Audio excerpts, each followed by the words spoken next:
దేవ్ గారికి అందరికీ ప్రతి ఒక్కరికి ఈ కార్యక్రమానికి వచ్చి నల్గొండ గారి అందరికీ ప్రతి ఒక్కరు కూడా మీ నమస్కారాలు తెలియజేస్తున్నాను. అయితే మన బంజారా సమాజం గతంలో కాంగ్రెస్ పార్టీ ఎన్ని సంవత్సరాలు పరిపాలించినా, మధ్యలో తెలుగుదేశం పరిపాలించినా మన సమాజం గురించి ఎవరు ఆలోచించలేదు.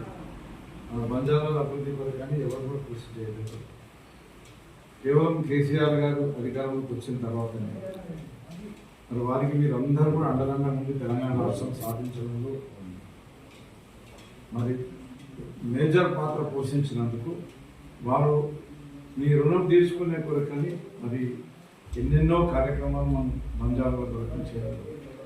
అందులో ముఖ్యంగా ఊళ్ళో తాలీం అంటే చదువుకుంటే మన రిజర్వేషన్లతో మనకు అందరికి ఉద్యోగాలు వస్తాయనే ఉద్దేశంతో ఒకటి కాదు, రెండు కాదు, మొత్తం రాష్ట్రంలో 240 గురుకుల పాఠశాలలు, మన గిరిజన గురుకుల పాఠశాలలు 240 మంజూరు చేయడం జరిగింది. అందులో కొన్ని డిగ్రీ కాలేజెస్ కూడా, 1-2 డిగ్రీ కాలేజెస్ కూడా మంజూరు చేయడం జరిగింది. మీరందరూ మంచిగా చదువుకొని ఉద్యోగాలు సాధించుకోవాలి. గతంలో మన నారాయణకేళ్ళు ఒక్కటి కూడా లేకుండా మొత్తం రాష్ట్రంలో కూడా ఒక 4-5 ఉండేనో ఏమి లేకుండా గురుకుల పాఠశాల ఈసారి కేసీఆర్ గారికి రుణం తీసుకోవాలని చెప్పేసి గురుకుల పాఠశాల తీసుకోవాలి. ఇదే కాకుండా వారు మనకి ఇంకా ఎన్నెన్నో కార్యక్రమాలు చేశారు. రిజర్వేషన్ పెంచింది. రిజర్వేషన్ 6% ఉన్న రిజర్వేషన్ని 10% చేసి మనకు ఎంతోమందికి ఉద్యోగాలు వచ్చే కొరకు వారు మనకు అవకాశం కల్పించారు. మరి ఇంకా ఇదే కాకుండా ఇంకా ఎన్నెన్నో కార్యక్రమాలు, ఉదాహరణకి గ్రామ పంచాయతీ కావాలి.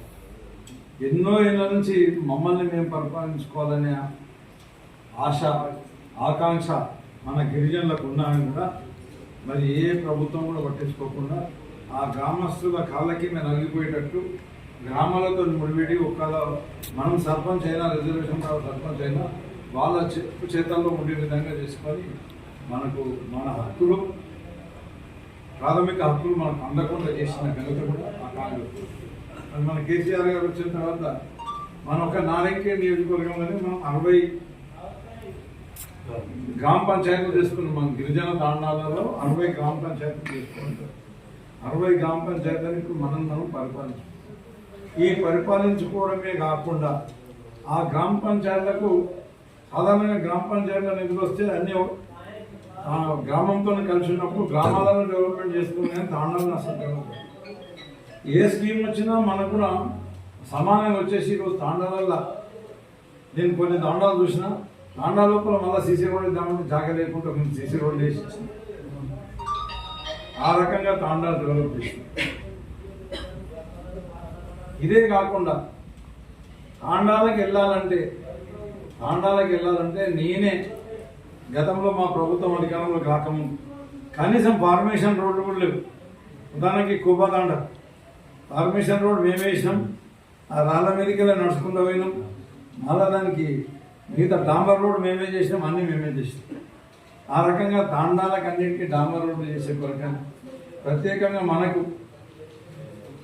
100 కోట్లతో మనం మంజూరు చేసుకొని వీలైనంత వరకు అన్నీ కూడా మనం అమలు చేసి 60% రోడ్డు కూడా మనమే నిర్మించి అప్పచెప్పడం కూడా జరిగింది. ఆ రకంగా తాండా వస్తువులకు ఇబ్బంది లేకుండా చేసాం. తాండాలలో ఇంటర్నల్ రోడ్లు డెవలప్ చేసాం.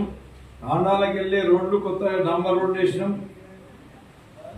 తాండాలలో తాగడానికి నీళ్ళు ఇలా దాంట్లో ఈ తాండం నాగేంద్ర శ్యామతాండకు ఒకరోజు పెళ్లికి పోయినాను. 10-15 ఏళ్ళు అవుతుందండి పెళ్లిపోయింది శ్యామతాండ. నాగేంద్రకి వెళ్ళి పోతూ కార్లో పోతే ఇక కారు ఆడడానికి పోతుంటే కారు ఆపేసాను. ఇంకా కొద్ది దూరం ఆటోలో పోయినా. అప్పుడు నాకు ఇంత పలుపడి లేకుండా అందరూ ఎక్కువ పోతాడు. ఆడికెళ్ళి నడుచుకుంటూ రాళ్ళకి నడుచుకుంటూ పోయిన తర్వాత ఇక నాకు ఎండలో దాహం వేసింది. దూపైతే ఏం చేయాలో దాహం వేస్తుంది అంటే అయ్యో సార్కు దాహం వేస్తుంది కదా అని చెప్పేసి నీళ్ళు తీసుకొచ్చి అవి ఎక్కడికైనా తెచ్చారు నీళ్ళు శర్మ దగ్గర తెచ్చింది. అందులో మొత్తం మట్టి కలిసి ఉన్నాయి నీళ్ళు. ఇక గత్యంతరం లేక నేను ఒక్కరోజు గత్యంతరం లేక తాగిన, కానీ అవే నీళ్ళు తాగిపించారు మీరు కాంగ్రెస్ అన్ని నేను పరిపాలించి అవే నీళ్ళు తాగిపించారు. మరి కేసీఆర్ గారు ఏం చేశారు? మనకు మంచిగా పైప్ లైన్లు వేసిండు, ఇంటింటికి నల్లా పెట్టి ఇచ్చిండు, స్వచ్ఛమైన శుద్ధి చేసిన నీళ్ళు మనం ప్రతి ఇంటికి అందించి ఎలాంటి ఇబ్బంది లేకుండా నీళ్ళ సౌకర్యం కల్పించింది కేసీఆర్. ఈ రకంగా ఇన్ని సౌకర్యాలు కేసీఆర్ సార్ మనకు వారు పరిపాలించిన 10 సంవత్సరాల్లో ఇన్ని సౌకర్యాలు కల్పించారు. ఏమైంది ఈరోజు పరిస్థితి? ఏమైంది ఈరోజు పరిస్థితి? మళ్ళా రివర్స్ అయింది. మళ్ళీ 50 సంవత్సరాలు ఇంకా మంచినీళ్ళకి ఎడకెళ్ళి పోయి పట్టుకొచ్చుకోవాలి. రోడ్లు మేము వేసిన రోడ్లు